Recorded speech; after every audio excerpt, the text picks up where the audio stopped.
ফল বাসায় নিয়ে যাওয়ার পর তুমি যখন আপেল কেটে কমলার একটা কোয়া, আপেলের একটা ঘাড়ি কোয়া যখন তোমার বাচ্চাকে দিবা, বাচ্চাদের অভ্যাস ফল নিয়ে দৌড়ে বাইরে চলে যাবে। ও যখন বাহিরে গিয়ে কমলা খাবে, আপেল খাবে, অন্যের বাচ্চাটা কমলাটা দেখবে, আপেলটা দেখবে, আব্বাকে গিয়ে বলবে ওর বাবা ফল আনছে তুমি আনো নাই। আল্লাহ রাসূল বলেন, আমার কোন উম্মতের বাচ্চাকে তুমি তোমার বাচ্চার ফল দেখায় কষ্ট দিবা, আমি নবী তোমাকে অনুমতি দিচ্ছি না।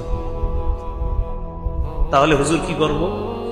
তুমি এমন ভাবে ফল বাসায় নাও যেন কেউ না দেখে, আর যদি তুমি দেখায় নাও আমার প্রতিবেশী উম্মত যারা আছে তাদেরকেও দাও। নবীজি সাল্লাল্লাহু আলাইহি সাল্লাম বলেন, গোশত রান্নলে ঝোল বাড়াও।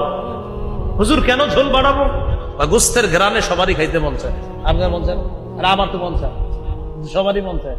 গোশতের ঝোল খাইলে কার না মন চায়? তো নবীজি বলেন গোশতের ঝোলের ঘ্রাণ এটা শুনলে সবারই মন চায় একটু খাইতে। তাহলে ঝোল বাড়াবো কেন হাবিব?